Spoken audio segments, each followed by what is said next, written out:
Well, hello there, watching the press preview, a first look at what is on the front pages. Time then to see what is making the headlines with the columnist Carole Malone and the editor of the Courier in Dundee, David Clegg, with us from now until just before midnight. And welcome to both of you. So, first of all, let's see what's on the front pages. According to the Financial Times, Centrica, the owner of British Gas, is urging the government to give customers more support with their energy costs, even though Centrica's year-to-year earnings have gone up fivefold. The Star takes a dim view, calling the likes of British Gas and Shell money-grabbing scumbags. The Guardian leading with the reaction of trade unions to the profits as an insult to working people. Profits and misery is how the Daily Mirror sees it. The Express, meanwhile, carries Rishi Sunak's pledge to deport more than 5,000 foreign criminals out of the country if he becomes Prime Minister. The Daily Mail goes with the closure of what's been deemed an unsafe NHS child gender clinic, while the Telegraph reports that the NHS could be banned from giving puberty blockers to children for fear of rushing them into changing gender.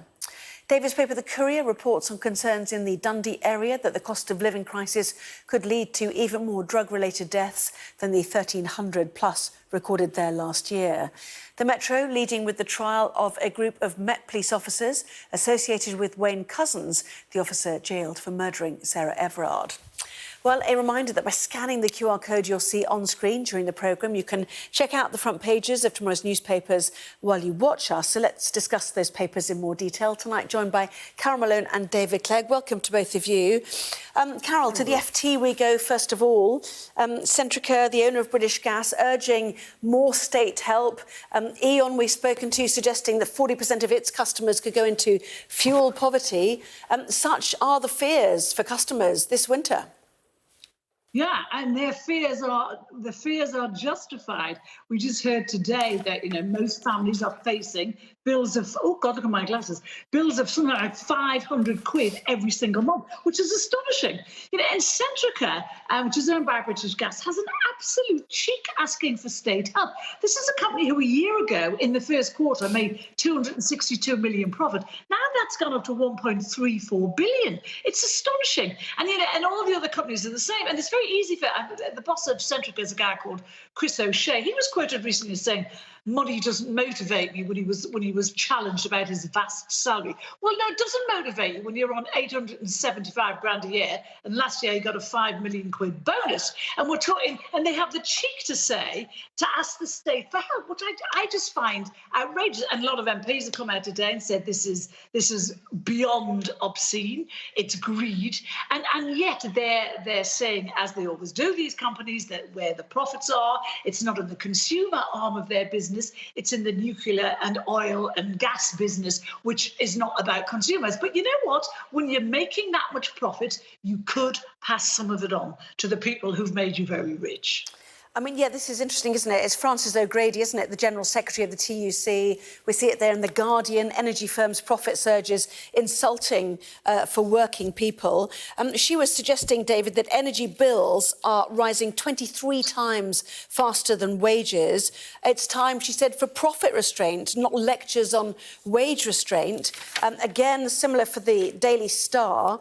And yet, British Gas itself, which is part of the Centrica Group, found that its operating profits actually fell by 43%, partly because they've had to take on all of those customers, of those failing energy companies, and they're supplying those houses at a loss now. And in fact, our business presenter, Ian King, pointing out that every household it has 8 million of them, British Gas only makes a profit of just £6 per customer.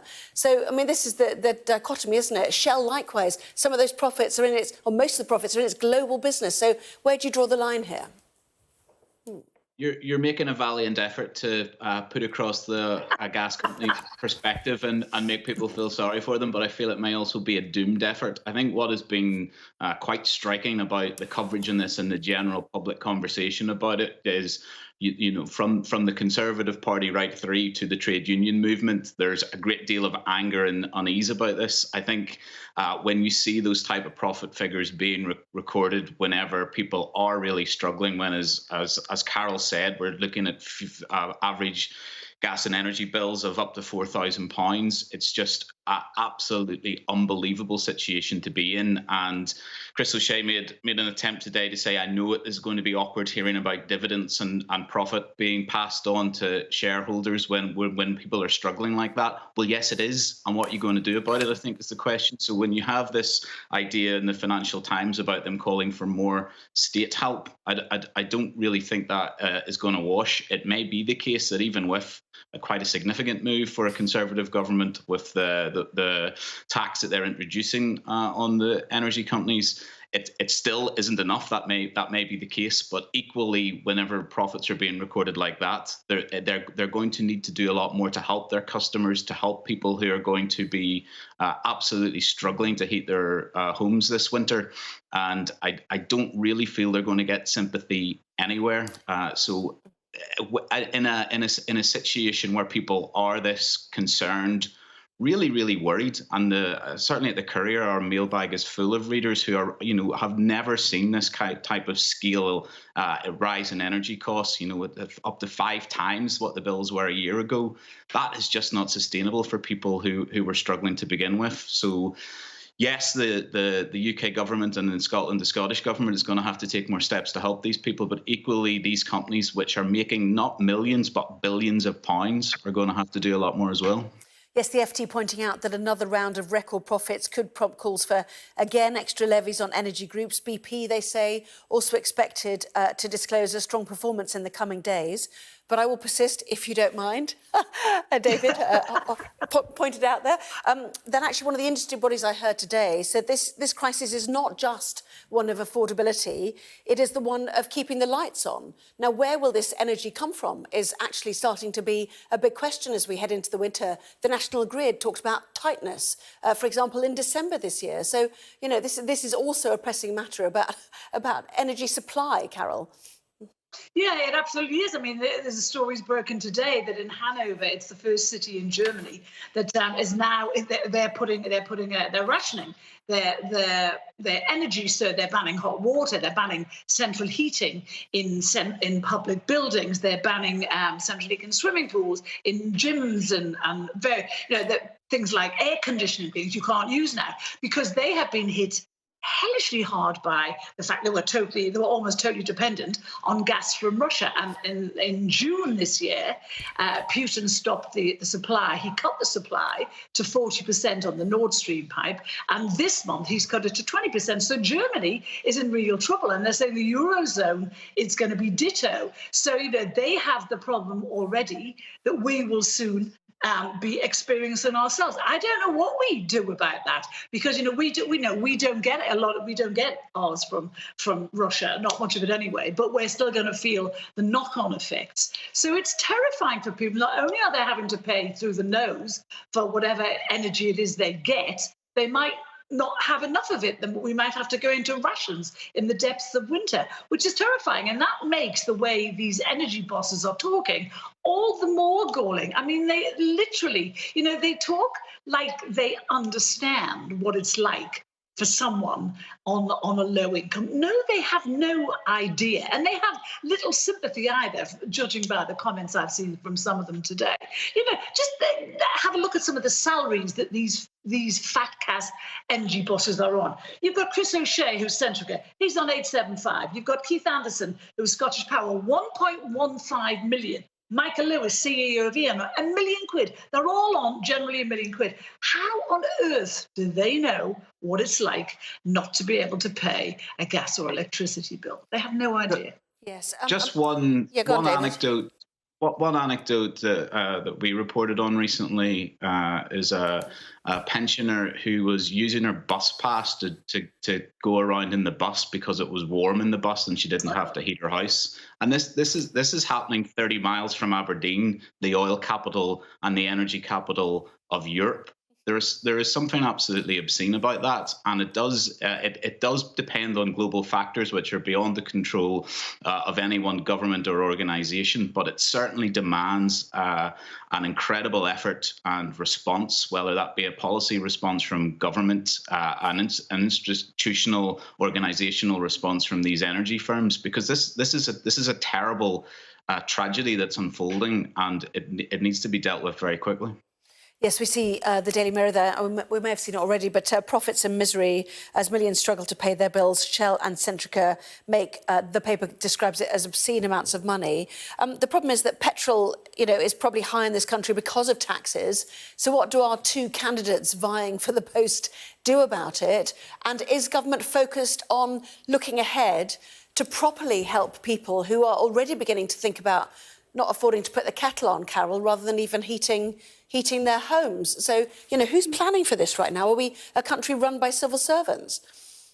Well, I think we are, and I don't think the two people vying for the premiership are planning for anything other than their ascendancy into the job. And this was always going to be the problem, wasn't it, with a leadership battle right now? It's what Boris actually warned about. This was not the time to do it.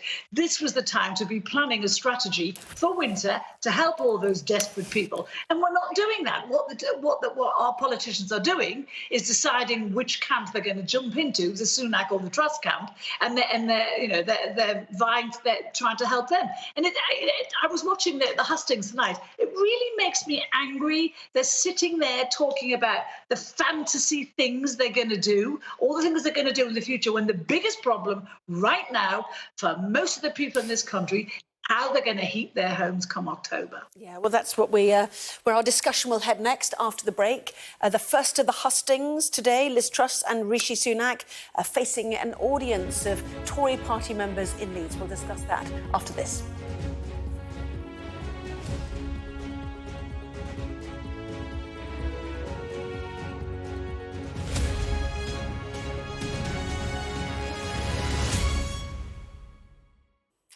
Well, welcome back. You're watching the press preview with me this evening, Carole Malone and David Clegg. Welcome back to both of you. So the first hustings, Rishi Sunak, Liz Truss in Leeds, her home turf, David, I guess you could say. And the articles are sort of playing to their audience, are they not? For example, the Metro, Tory rivals battle for votes on rail and green belt plans, including Liz Truss on housing. So tell us more about your thoughts on tonight. Yes, I think part of what we're seeing, particularly coming out in that hustings, which was to Tory members, who, as we know, are the people who are going to decide who the next Prime Minister is. It won't be the country at large. It will be that very small subset of people who are members of the Conservative Party. Is the dynamics of that contest inevitably mean that they have to pitch towards the Tory members and the views, or at least the perceived views, of Tory members. So I think we saw that in a whole host of things today. I was particularly struck by Rishi Sunak, who, as we know, was the most popular candidate with the MPs, but actually polling suggests is the underdog when it comes to the Tory membership. He was backing a return of grammar schools today, which I thought was a really stark proposal, given it felt like that conversation had really been closed, and whether the public at large, given what we've been discussing earlier this evening, believe that is a priority right now. I struggle to believe that. And from my perspective as well, I thought his answer on Scotland was really interesting, because it showed the same thing again, I think, which is this suspicion that they're playing towards the Tory membership. So he was asked about Scottish nationalism, the Scottish independence question. Nicola Sturgeon's calls for another independence referendum, and he described it as a seductive idea and said that they need to battle back using emotion as well. Now, anyone who's spoken to anyone who was involved in the first No campaign, the first campaign to keep the UK together, knows that actually anyone who's seduced or excited by the idea of flags and Braveheart reenacting Bannockburn is already voting for independence, and the people that you need to play for here, the people who are undecided, are much more realistic and are worried about the economic issues that we've been discussing tonight. So again, it was, I think, playing for a Tory membership rather than playing to the public at large, and that's fine for this contest, and that may help him make up ground with Liz Truss. But what, of course, it won't do if it begins to be setting policy for his administration or her administration going forward is give policies that are likely to win a general election. So I think from a Conservative perspective, I would be concerned about that. OK, David, you make a good point. Daily Express, similar. You know, you're preaching to your audience, I guess, on this one as well, aren't you? Just quickly, Carole. Yeah, he's saying he'll kick them out. He says he'll double the amount he's going to kick out. Well, that'll be about 10 if that's going to be the case. You know, they can promise all this stuff. If it was that easy to do, Priti Patel would have done it, and so would have Boris. You know, I don't believe anything any of them are saying. I just, you know, if anyone had told me 6 months ago that this was going to be our choice of these two very, very... what's the word? Boring, dull people, average people to run our country. I'd have laughed and said it can't be true. But you know, I'm looking at Liz Truss as our next prime minister, and it devastates me, and it really upsets me because the electorate didn't pick her. That, you know, they won't want her. Carole, we can see as time goes on, there's still a lot of Boris fans out there. OK, Carole and David, thank you both very much indeed for that.